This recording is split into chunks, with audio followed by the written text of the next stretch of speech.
Welcome back, 4th grade, to week number 2 in December. Is it just me, or are the weeks flying by? Wow, I'll tell you. Last time I saw you, we started to construct the framework for our dragon, and today we're going to move on to part 2. So all you need for today are pretty much the same art supplies. You'll need some paper. By this point, you should have your dragon head glued to your hanger or taped. And I'm going to use tape today and a little bit of glue. And I'm also going to rummage up a pair of scissors I have back here. Oh, I'll find them in a minute. Okay, so let's get started. I'm going to take a piece of paper and I'm going to put just a little bead of glue on the edge. You might be using a glue stick or something like that. That's totally fine. And using it the long way, I'm going to roll it up. This is going to create the dragon body. So when you glue it, make sure it's nice and even and give it a little press down so you flatten your tube. And then I want to create the spine. So to make the spine, I'll turn it this way. I'm going to kind of bend it up, and I want to create the shape of a triangle almost. It's not going to be perfect, but that's because we're sculpting here, and it's paper, so you have to be somewhat forgiving. But you see how I was able to make a triangle out of my tube? And now if I take my dragon body, I'm going to take a little glue here, and I'm going to put some glue on the parts of the hanger that it's going to touch, and I'm going to slide that in and put the body, and let me move you up here, on the hanger like that. Do you see the dragon body? And now you can almost see the wings, right? So, next thing is to work on the tail a bit, because no dragon has a stumpy little body like that. He has a big long tail. So I'm going to take the paper again, and I am going to glue it one more time. And I'm going to make this tube a little bit smaller than the other tube because I want to be able to put it inside like that. So what I'm going to do is give this a little twist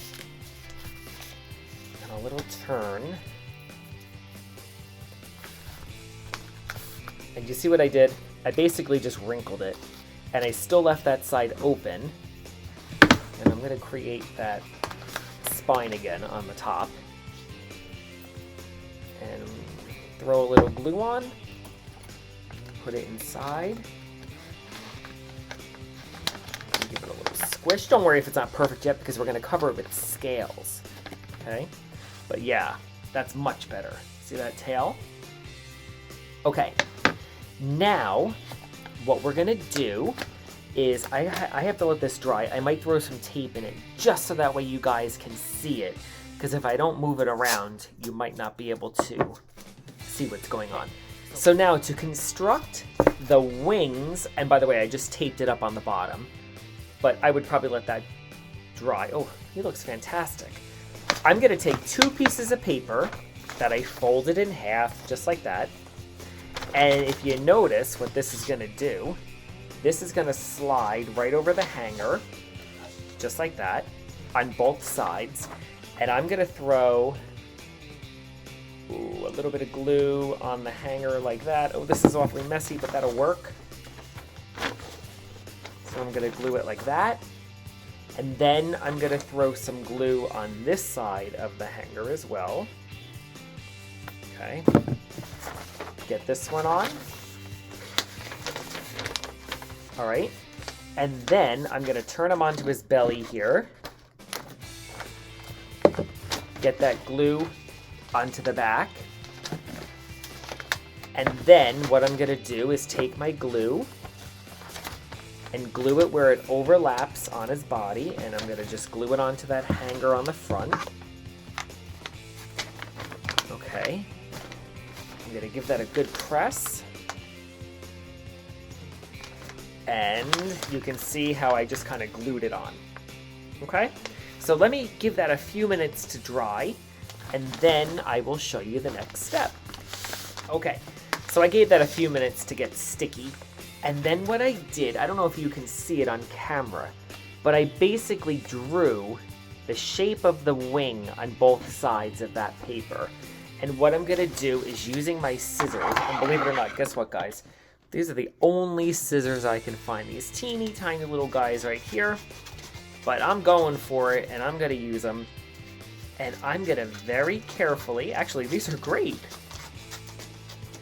These are really for detail work, but they'll work. I'm gonna cut out the shapes that I drew, and I'm gonna edit a little bit, I think. That looks really good like that. Let me do the other side.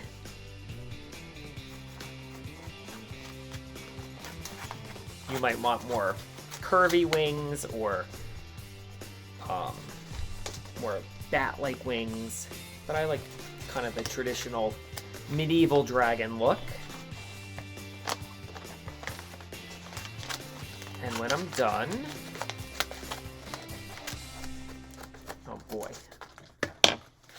check that out. Isn't that awesome?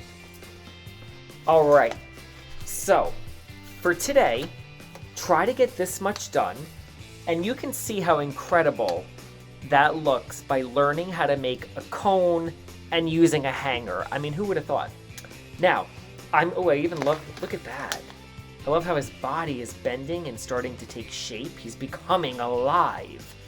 So, I think what I'm gonna do now is I'm gonna take some time and I'm gonna make little scales like this, and I'm gonna glue them all over his body to give him a little more texture and dimension. So I'm gonna do that, and I will have that ready. That way next week, we will be ready for part 3.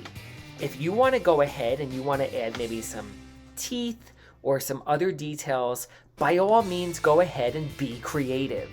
So, get this done, be ready for part 3, and I'll talk to you soon, boys and girls. Have a great day. See you soon.